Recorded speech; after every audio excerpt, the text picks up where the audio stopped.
My dear students, welcome to maths world. আজকে আমরা তোমাদের সাথে আলোচনা করব উচ্চতর মাধ্যমিক দ্বিতীয় পত্রের তৃতীয় অধ্যায় জটিল সংখ্যার এমসিকিউ নিয়ে আমরা আলোচনা করব।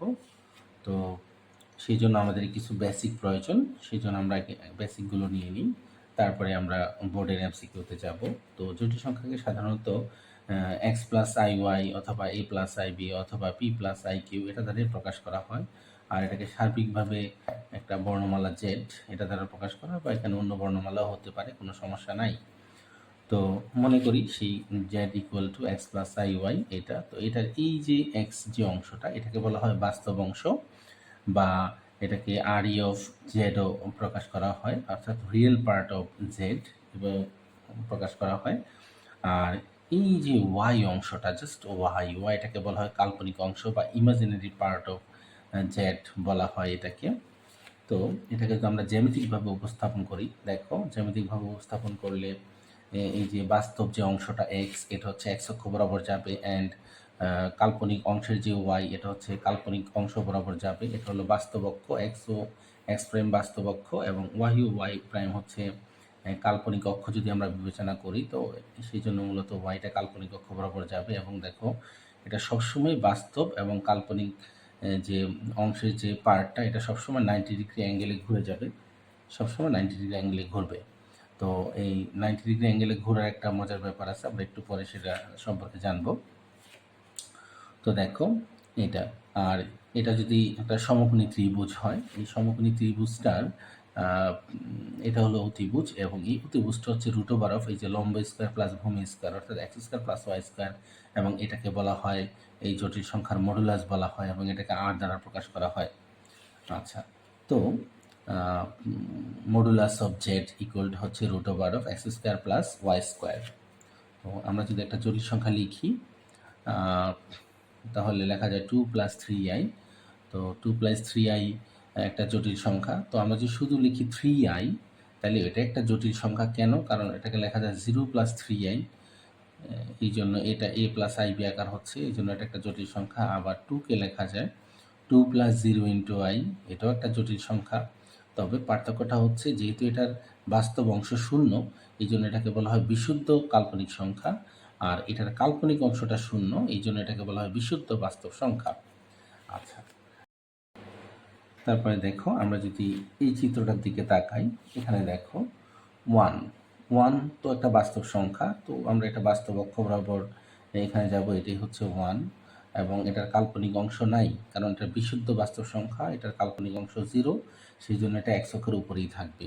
কিন্তু আমি যদি লিখি আই যদি লিখি, দেখো তাহলে আই হচ্ছে একটা কাল্পনিক পার্ট, সো এটা কাল্পনিক অক্ষ বরাবর যাবে, আর এটার সাথে বাস্তব অংশ শূন্য, এই জন্য এটা 0। আমরা যদি এটা এভাবে লিখতে চাই, তাহলে এটার জন্য লেখা যায় এভাবে 0+i।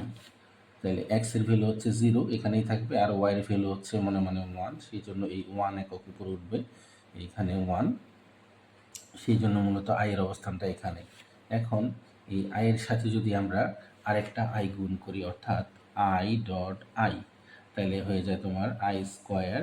তাহলে এই আই স্কোয়ারের মান হচ্ছে আমার -1, আই স্কোয়ারের মান হচ্ছে -1, সো এটা চলে আসবে -1 যেহেতু, তাহলে এটা চলে আসবে এদিকে আসবে, এবং এটা বাস্তব অংশ, এটার কাল্পনিক অংশ নাই, সেজন্য এটা এখানেই থাকবে।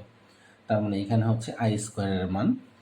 এখন এই আই স্কোয়ারের সাথে যদি আমরা আরেকটা আই গুণ করি এখানের মধ্যে, এই আই স্কোয়ার ইন্টু আই, হ্যাঁ, তো আই স্কোয়ার ইন্টু আই মানে কি বলো তো? আই স্কোয়ার ইন্টু আই মানে হচ্ছে মাইনাসের আই, কারণ আই স্কোয়ারের মান মাইনাস, আর এখানে হচ্ছে আই, তার মানে -i। তাহলে -i কোন দিকে যাবে? -iকে যদি আমরা আদর্শ আকারে এটা প্রকাশ করি, তাহলে 0+i ইন্টু -1।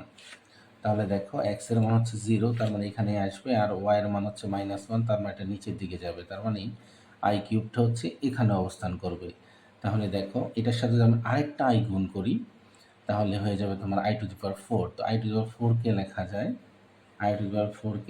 যায় I square into I square, তার মানে এটা হচ্ছে -1 ইন্টু -1, তার মানে এটা হচ্ছে 1। দেখো সে আবার আগের জায়গায় চলে আসতেছে। তো এখানে মজার ব্যাপারটা কি সেটা খেয়াল করো, এই একটা করে যখন আই আমরা গুণ করতেছিলাম, ওয়ানের সাথে যখন আই গুণ করব, এটা তো আই হবে। দেখো এই আলোক রশ্মি, মনে করো যে আলোক রশ্মি যদি আমরা চিন্তা করি এটাকে, দেখো এই নাম্বারটা এখান থেকে ঠিক 90 ডিগ্রি অ্যাঙ্গেলে এখানে ঘুরে গেছে। তো এটার সাথে যখন আইয়ের সাথে যখন আমরা আরেকটা আই গুণ করলাম, অর্থাৎ আই স্কোয়ার, দেখো এটা আবার 90 ডিগ্রি অ্যাঙ্গেলে ঘুরে এটা এদিকে চলে আসছে। এটা প্রথমে ছিল এখানে, তারপরে চলে আসছে এখানে, তারপরে এইখানে। এখন এটার সাথে যখন আমরা আরেকটা আই গুণ করলাম, আবার 90 ডিগ্রি ঘুরছে, এখানে চলে আসছে এটা। এখানে আবার 90 ডিগ্রি গুণ করলাম, এটা চলে আসছে এইখানে।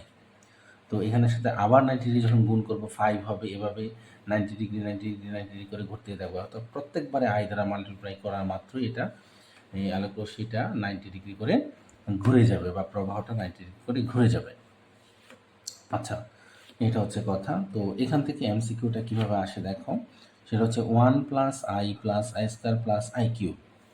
এভাবে তো কন্টিনিউ চলতেই থাকবে। তবে মজার ব্যাপারটা হচ্ছে এই আয়ের পাওয়ারগুলো যদি সমান্তর ধারায় থাকে, অর্থাৎ এই 1 মানে হচ্ছে আই টু দি পাওয়ার 0, তারপরে 1 2 3, তাহলে এই প্রত্যেক চারটার মান হচ্ছে 0।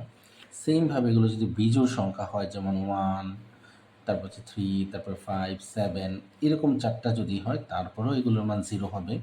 এগুলো যদি জোড় সংখ্যাও হয়, তারপরেও 2 4 6 8 এভাবেও যদি যায়, তারপরেও এগুলো 0 হবে। তো এগুলোর উপর ডিপেন্ড করেই আমরা এমসিকিউগুলো সলভ করব। তাহলে দেখো, আমাদের বোর্ডের এক নম্বর এমসিকিউ, এটা ঢাকা বোর্ড 2022-এ আসছে। I to the power 7 plus I to the power 9 plus I to the power 11 plus I to the power 13 এত এর মান কত? তো দেখো এই সংখ্যাগুলো 9 7 9 11 13 প্রত্যেকটা 2 ব্যবধানে আছে। তো যেহেতু এগুলো 2 ব্যবধানে আছে, তার মানে এগুলো সমান্তর ধারায় আছে। আর সমান্তর ধারায় থাকলে আমি বলছিলাম যে প্রত্যেক চারটার যোগফল 0 হবে। তো এখানে যেহেতু চারটাই আছে, তার মানে এটার যোগফল 0, তার মানে 0 হচ্ছে রাইট অ্যান্সার। তারপরে দেখো 2 নম্বরে আই টু দি পাওয়ার 5 6 7 8 9 এত এর মান কত? তো দেখো এটাও কিন্তু একটা সমান্তর ধারার মধ্যেই আছে, এক ব্যবধান। তো বলছি আমি যে প্রত্যেক চারটার মান হচ্ছে 0। তো আমরা সবসময় এদিক থেকে চারটা হিসাব করব, তাহলে বড় সংখ্যাগুলো কমে যাবে। তো দেখো এই পর্যন্ত যে চারটা আছে, এই পর্যন্ত চারটা, এই চারটার মান হচ্ছে 0। তো এখানে থাকতেছে শুধু আই টু দি পাওয়ার 5। আর আই টু দি পাওয়ার 5কে লেখা যায় হচ্ছে আই স্কোয়ার ইন্টু হচ্ছে আই। তাহলে এই আই স্কোয়ারের মান -1, এই আই স্কোয়ারের মানও -1। তো -1 মিলে হচ্ছে +1, আর শুধু এখানে থাকে হচ্ছে আই। তার মানে আই হচ্ছে আমাদের রাইট অ্যান্সার। তারপরে দেখো খুবই ইন্টারেস্টিং একটা ব্যাপার, n বিলংস টু n, অর্থাৎ n এর মান হচ্ছে ন্যাচারাল নাম্বার, অর্থাৎ স্বাভাবিক সংখ্যা হলে I to the power 8n + 5 এত এর মান নির্ণয় করো। তো এখানে দেখো তো n স্বাভাবিক সংখ্যা মানে কি, n এর মান 1 2 3 4 5। তো এখান থেকে সবচেয়ে ছোট সংখ্যা হচ্ছে 1, তাহলে আমরা এখানে 1 বসাবো। তো 1 বসাইলে এটা হচ্ছে 8 + 5 অর্থাৎ 13। তাহলে আই টু দি পাওয়ার 13কে দেখো, আই টু দি পাওয়ার 13, তো এটাকে আমরা আই স্কোয়ার আকারে প্রকাশ করা যায়। দেখো আই স্কোয়ার দিয়ে যদি আমরা লিখি, তো আই টু দি পাওয়ার কত দিলে এটার 13-র কাছাকাছি সর্বোচ্চ গুণিতক আকারে যাবে আর কি, 2-এর গুণিতক। তো 2-এর গুণিতক হচ্ছে 6, 6 দুগুণে 12 যাবে। তাহলে আর হাতে থাকে হচ্ছে 1, তার মানে আই।